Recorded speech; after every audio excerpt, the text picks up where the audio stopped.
ito muna ang pag-usapan po natin. Yung irrevocable resignation na ginawa po ni Director Jaime or Jimmy Santiago ng NBI, hindi po pangkaraniwan yan. Mukhang merong merong malalim na mga dahilan yan. Kasi alam niyo kung bakit? Irrevocable eh. Ibig sabihin niyan, sumuko na siya. Hindi niya kinaya. Ano man ito, intriga ito dahil sa trabaho, o under pressure siya dahil sa trabaho, o hindi niya kaya yung trabaho niya. Yan po yung mga posible. Or merong matinding politika sa investigasyon at ginagawa ng NBI na hindi na kinayanan, kaya nag-file ng irrevocable resignation. Kasi pag sinabi pong irrevocable, ayaw na niya sa posisyon, ayaw na niya ng trabaho. So, ibig sabihin, wala nang magagawa si Pangulong Marcos kapag irrevocable ang resignation. Dahil umayaw na yung tao, tatanggapin na lang niya ng Pangulo. Kung sinong ipapalit, hindi natin alam. Pero ganun pa man, marami ho ang posibleng dahilan. Pwedeng hindi sanay si Director Santiago ng masyadong maintriga, masyadong mapanganib o kung ano man trabaho. Pero kung tutuusin, pinagdaanan na niya yun eh. Dating pulis, dating piskal, dating judge, bago naging director ng NBI. Pero palagay ko ang nakikita ko rito politika. Nakapolitika sa dyan. Kasi ako naniniwala kung trabaho lang, kayang-kaya ni Director Santiago. Investigation, pagpapail ng kaso, evaluation ng kaso. Kasi pinagdaanan yan, isipin police investigator, tapos naging piskal, tapos naging judge nga. Alam na alam niya yung trabaho ng proseso ng batas, proseso ng pagpapail ng kaso, hindi ba? Tapos biglang nag-resign, irrevocable. Ano ibig sabihin niya? So, palagay ko may malaking problema sa departamento. Department of Justice na ang NBI nasa ilalim nito.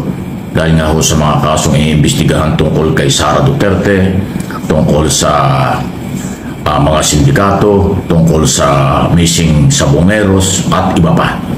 Pero hindi ho normal ito. Hindi ito pangkaraniwan. Kasi alam nyo, dalawang araw na kong issue ito, hindi ko masyadong pinag-uusapan pa. At ngayon po ay aking ginawa ng topic dahil inaral ko kung ano ang mga posibleng dahilan. Ako mismo, hindi rin tayo sigurado kung ano. Kasi hindi naman malinaw kung bakit siya nag-resign. Nasabi lang niya, parang under pressure, parang may naninira sa kanya, parang sasabi niya inaakusahan siya, iniintriga siya. Ay normal lang ho naman sa gobyerno yun eh. Normal lang sa gobyerno yung may intriga, may inggit, may paninira. Pero hindi po nakayanan ng isang retirado judge na naging director ng NBI itong mga hamon na ito. Kaya yung irrevocable resignation ay marami pong ibig sabihin yan. Kung tutuusin ang posisyong director ng NBI, marami nagkaka-interest dyan. Powerful po yan eh, nationwide yan. Hindi pangkaraniwan. Isang professional na organization yan dahil yan ay mga abogado, certified public accountant, CPA, at iba pang mga kilalang personalidad bago ka maging regular agent or opisyal ng NBI. Yan yung counterpart ng FBI sa Estados Unidos. So, ganun katindi yung posisyon. Ano kaya ang mga maaaring dahilan dito? Hopefully, ang Department of Justice ay magpaliwanag dito sa susunod na ilang araw kung ano ang sa tingin nila ay dahilan nito. Dahil nga po kung tutuusin, sa dami ng mga kaso at ilang buwan na rin dyan si Director, maaaring may pagkukulang din, maaaring kung ano man ang nakikita sa departamento, may problema. Pero yung bigla ang pagre-resign, pagpapaalam o pagtanggi na sa trabaho kasi irrevocable nga, ay hindi ho yan simple ang dahilan. Hindi po yan pangkaraniwang galaw eh. Ayan na nga bang sinasabi ko, di ba? Una, si General Torre po ang parang kinokontra ang kanyang mga ginagawa. Parang kinakalaban siya ng NAPOLCOM sa kanang DILG.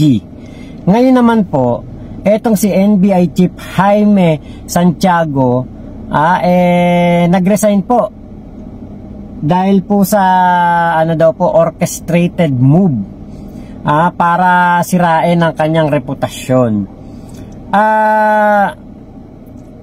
alam nyo, hindi mawaalis sa isipan ko na ito po ay may kinalaman sa mga missing Sabongero case. Dahil, di ba, ang DOJ po ang nag-iimbestiga dyan sa missing Sabongero. Ngayon, mga NBI po, ang NBI ay under ng DOJ.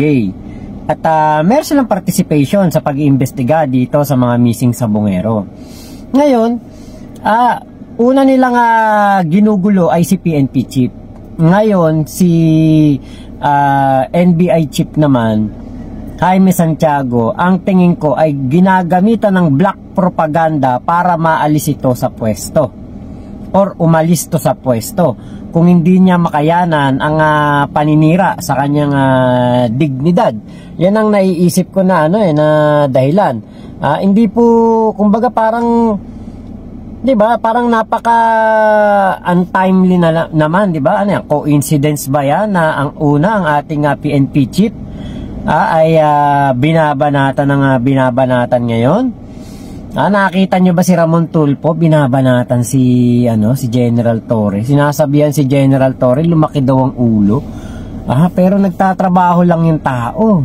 At yung kanyang pagde-designate sa mga tauhan, tingin ko naman hindi naman niya gagawin yun kung alam niya na hindi akma ang isang tao ang isang pulis o general sa pwesto na yon. Ngayon, napansin nyo ba nangyari ito after ng insidente kay General Macapas na nagkaroon po ng pumutok yung balita na etong si General Macapas ay parang may ginagawang hindi daw po maganda patungkol dito sa issue ng missing Sabongero. Ngayon, nitong mga nakaraang araw, kinasuhan ni Dondon Patidongan o inireklamo sa Napolcom etong si Macapas. After nitong insidente kay Macapas, si NBI chief naman ang nag-resign ngayon. Parang alam nyo, nangyayari yung mga gusto nilang mangyari. Parang yung kanilang pinaplano ay natutuloy o natutupad kasi meron nga pong malaking, kumbaga malakas na kapangyarihan, malakas na kapit, malakas na koneksyon. Kung totoo yung aking hinala na itong pagre-resign na ito ni Chief Jaime Santiago ay may kinalaman sa missing Sabongero. Ibig sabihin mayroong gumagapang na, mayroon na kumikilos talaga para magulo po ang gobyerno, magulo ang DOJ. Baka sa susunod dyan pati DOJ na, kasi sila talaga ang investigating body dito po sa nangyayari sa mga missing Sabongero. Sila nangunguna dyan sa paghahanap ng mga kalansay sa Taal Lake, di ba? Kaya sabi ko, nako, itong si NBI Chief Jaime Santiago, kung yung ngayon lamang na pagbabati ko sa kanya at paninira sa kanya, parang, alam niyo, parang hindi ako makapaniwala Nasundan ko to itong si Sir Jaime Santiago na to, nakita ko yung mga balita patungkol dito naging judge to mas matindi yung trabaho na yan, yung maging judge ka. Talagang pati buhay mo mga nganib diyan. 'Di ba? Pero kita nyo, natagalan niya yung pagiging judge, tapos ngayon bilang NBI director, yun pa yung kanyang sinukuan. 'Di ba? Parang mapapaisip ka ano kaya nangyari Kung tapang, imposible namang hindi matapang tong si Chief Jaime Santiago.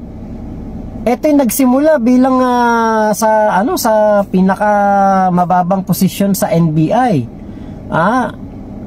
After na maging NBI hanggang sa nag-aral pa to ng law, tapos di ba hanggang naging judge, abogado to. Di ba? Tapos ngayon malalaman natin na mag-resign lang, irrevocable dahil sa paninira sa kanyang pangalan. Di ba? Parang parang mapapaisip ka talaga na ganun ba katindi yung paninira sa kanya at kaya hindi niya na makayanan. Parang ano to, meron ba talagang ganun katindi na mastermind dito sa missing Sabongero? Dahil kasi nga po, yun yung naiisip ko na actually nabanggit din ni Sir Mike Abi di ba sa mga kaso na iniimbestigahan ng NBI, missing Sabongero po ang pinaka big deal talaga dahil nga po mga mayayaman, makapangyarihan, malakas ang koneksyon na talagang ano po yung involved nga po dyan na sinasabing mastermind. Di ba ngayon, ang isang Jaime Santiago ay nagagawa nilang pag-resignin dahil sa kanilang ginagamitan nga ng black propaganda. Hindi kaya ang gusto nila diyan ang ipapalit yung papabor sa kanila, yung mag-iiba ang ihip ng hangin at sa mga darating na araw si Dondon Patidongan talaga ang palalabasin na may kinalaman sa missing Sabongero. Ako po, ito, puro ano lang to, puro hinala lang yung akin. Kasi hindi lang po talaga ako mapakali, hindi lang ako talaga mapalagay. Una, General Torre, di ba? Inaano nila si General Torre. Alam natin, si General Torre, napaka tindi ng paninindigan niya at grabe ang kanyang, kumbaga, yung kanyang naipakita bilang CIDG chief at PRO 11 chief.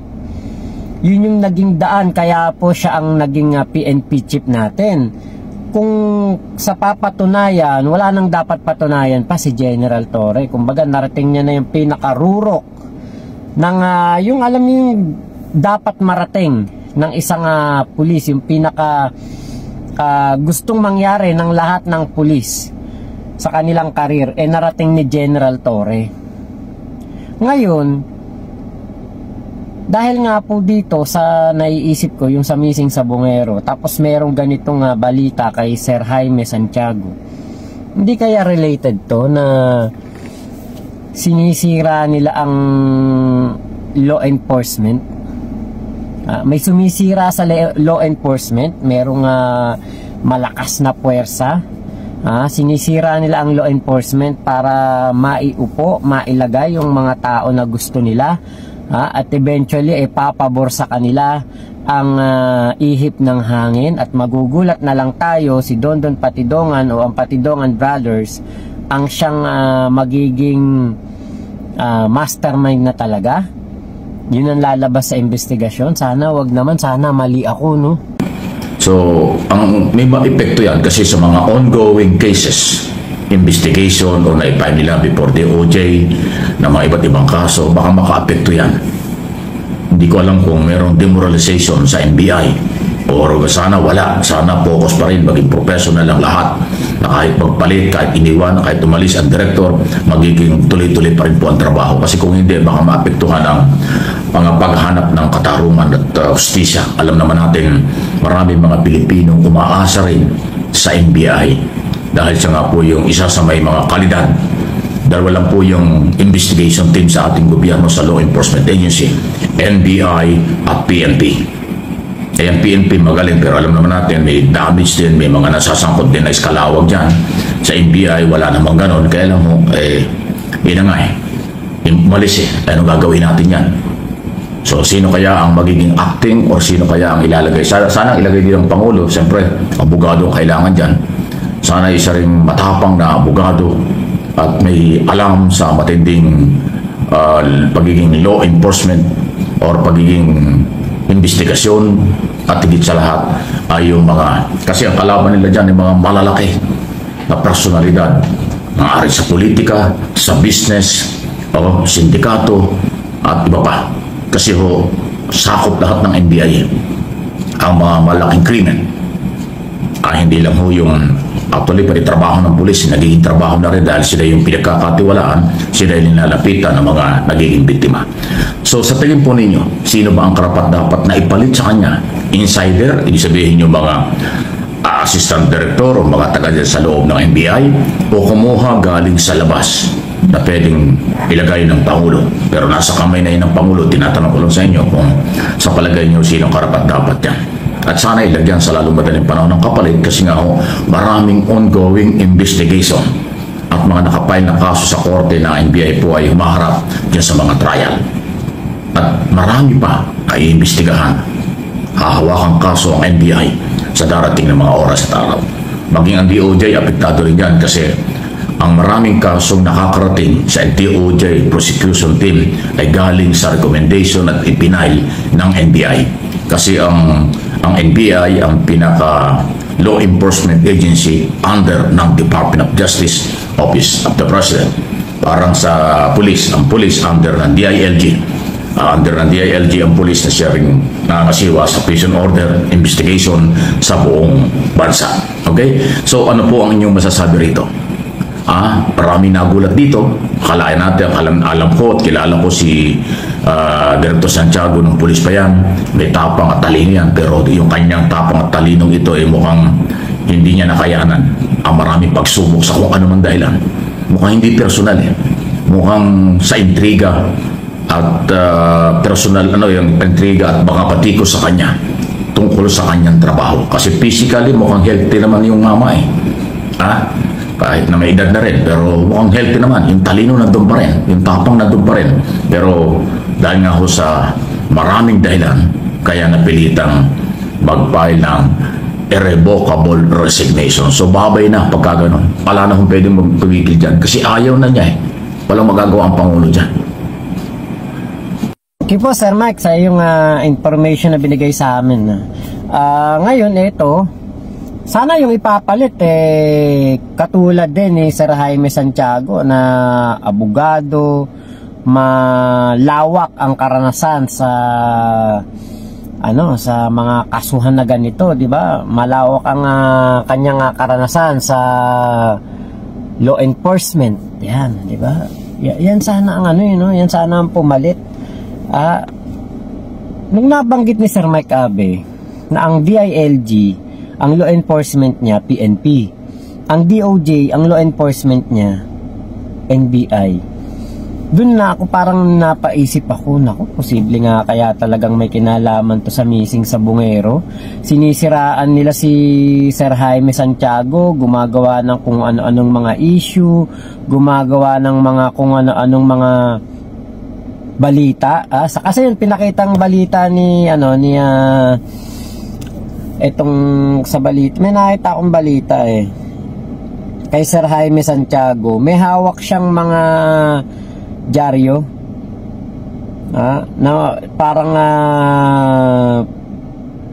siya po ay pinaparatangan na meron po siyang lagay o hinihingian ng lagay, meron po siyang hinihingian ng tongpats.